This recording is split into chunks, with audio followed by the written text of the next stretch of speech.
how to remove your account from Messenger or how to log out of your account on Messenger. Hello everybody, welcome back to my channel How to Apps. This is me Bipin Basnet, and today I'll guide you on how you can remove or how you can log out of your account easily from Messenger app.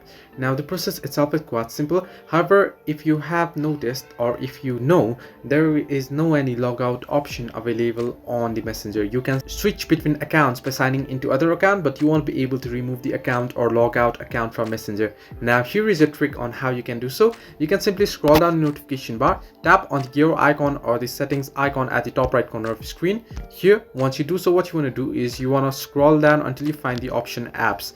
Now here you can see apps option. You want to head into apps option, and from here you can either search in for Messenger here from the top, and once you search for Messenger you want to open it up. Once you open it up, you want to scroll down and you want to head into this storage option, and the storage you can see at the bottom of the screen, clear data and clear cache. Simply tap on clear data and you can see all of this applicant's data will be deleted permanently. This includes all file settings, accounts and databases, etc. And you can see it'll log you out of your accounts as well. It'll remove your account from Messenger. So this way you can remove account or log out from Messenger. Hope this helped you. Do like and subscribe, and do not forget to leave a comment down below if you have any further issues.